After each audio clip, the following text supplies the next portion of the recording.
When many people are afraid to thread their serger, there are those that own the Pfaff Admire Air 5000 serger, and now we actually kind of love threading this machine. So I can't wait to show you some of the basics that we're going to work through, and we're going to thread it completely for a 4-thread overlock. There are 2 needles in the machine, and I've also set up the threads for the order I'm going to put them on so the thread colors match. I always recommend that you try to practice some of your first time stitches on a serger with the threads that match your color coding. So this one is green, so I'm going to put the green all the way at the end. Start by bringing the little thread stand all the way up to the highest position. My red is going to be pink today, my blue, and my yellow. I know it's orangish on here, but it is yellow for me today. Now, this is usually the place of a video that I have to describe how important it is to thread a serger in a certain order. So here is my excitement. You can hear it in my voice. This serger does not care what order you thread it in. You can do needles, you can do loopers. Once you get it all in there, you just put your fabric in, lower the presser foot, and step on the foot control. I've never had a serger that did not care what order it was threaded in. But I am going to do it in the order that I'm used to threading a serger in, which means I am going to start over here where the 2 loopers are. So loopers, upper one, lower one, and then also the left needle and the right needle.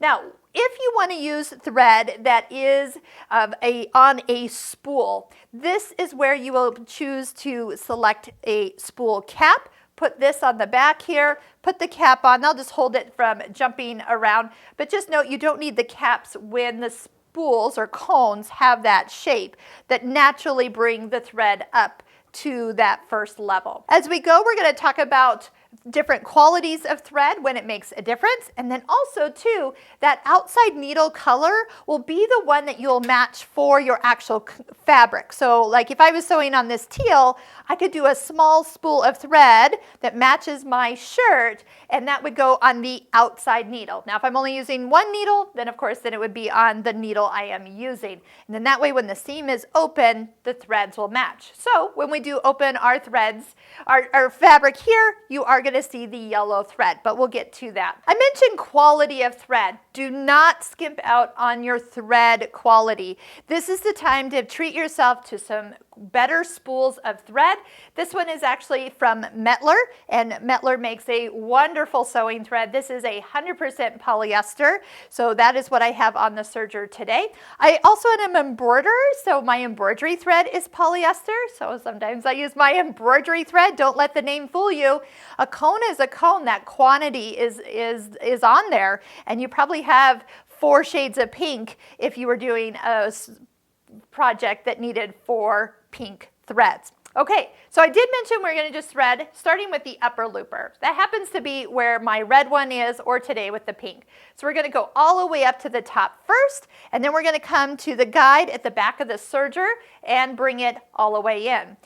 One thing you're going to need to do is have the presser foot up when you thread the machine. That's going to open up all these tension discs. And that's true on your sewing machine too. So if you have ever had thread issues or those nests on the back of your fabric, it's because you don't have the thread in the top tension. Maybe you threaded the machine with the presser foot down. So make sure you do have that up as we continue. Also, you're going to see that I'm going to kind of work my thread into each area with purpose. So with that, you know that the thread is getting in each of the areas that need to be threaded. If you miss a guide, no big deal. They're all open, so you can always come back and kind of hook it back in if you didn't get it in all the way, and it comes out as you go. So it's time to open up this front door, and let me show you how we are using the air jet threaded portion of this machine. First, locate the mark that's on the hand wheel and line it up with the mark that's on the housing. What that does is it puts everything in place, and it's actually where the needles are at their highest position. Because what we need to do is we need to lock the channels to be ready to accept the thread and then the air to get pushed through it. So go ahead with that in place, click the lever that locks the channels. Now, if that doesn't click into place, like that. Twist the hand wheel until it does. And what you're doing is getting it where those two marks actually are lined up. Without those channels closed, this next step does not happen. We also need to switch the lever to the looper we're actually threading. So I am threading the upper looper, which is this one. So make sure this is facing to the left. And you're going to take your thread, and okay, so don't lick this thread. It's not a good thing to have any moisture in these little slots, and then just take your finger and kind of slide down a good little length. I've got about an inch into that little hole. Make sure you have enough thread kind of pulled down and puddled in front, so when I lift up this lever and I'm about ready to push down, it has enough thread to send through the upper looper. Now if you watch right here, you'll see the thread come shooting out the upper looper. We are done with that thread. I do see there was one guide right here I missed, so I'll just slip that underneath. I said all the guides are open just in case you do like that, where you need to flip it back in after you've threaded the serger. So let's do the same thing with the lower looper. So do make sure at each time you kind of make sure the thread goes deep into the tension discs. Now that I'm reminded the little guide is right at the bottom of the housing that is there. All I need to do is switch the lever to the lower looper hole, take my thread, slide down about an inch into the hole, let enough thread kind of puddle in front, and if you watch right here, this is where the lower looper thread is going to come shooting out next.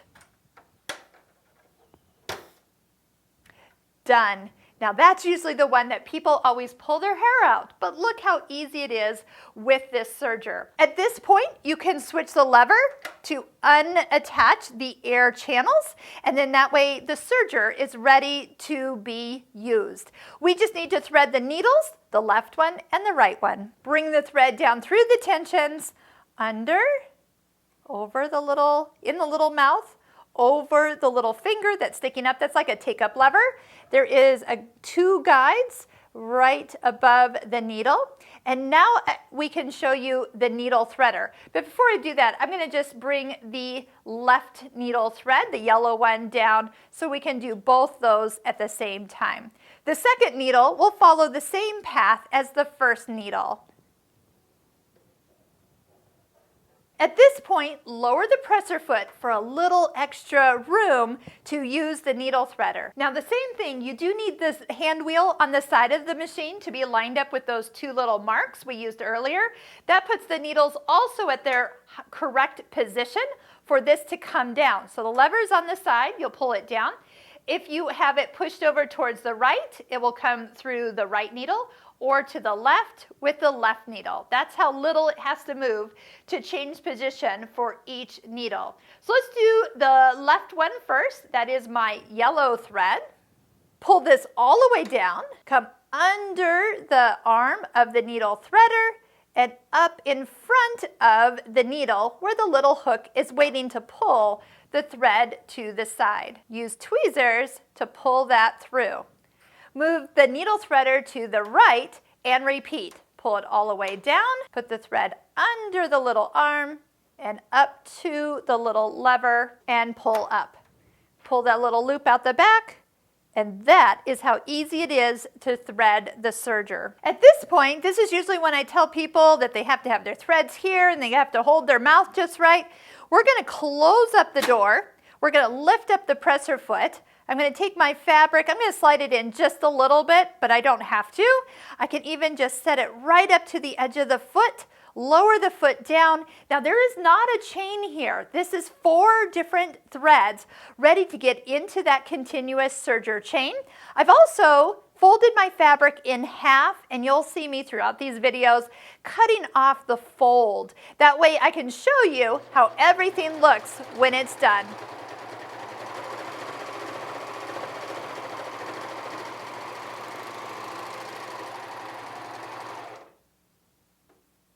I love it. First time out and it looks amazing. Now that that chain is all linked up, just go ahead, put the fabric right underneath the foot, serge all the way through.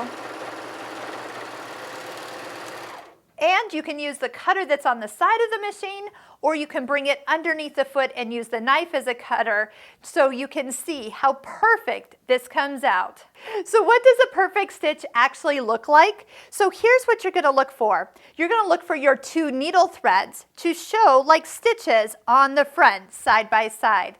If you flip it over, you will see that they look like a little dot on the back and not much else. And they'll look like just a little dot on the back. When you open up your fabric, you will see that thread that is in the far left needle when you pull the fabric open. Then the loopers, the first one we threaded was the red one or pink. You see that going back and forth on the front, and you see the green one going back and forth on the back. And when you look at your seam, you have a nice tight seam. That's when you know you've threaded your serger correctly.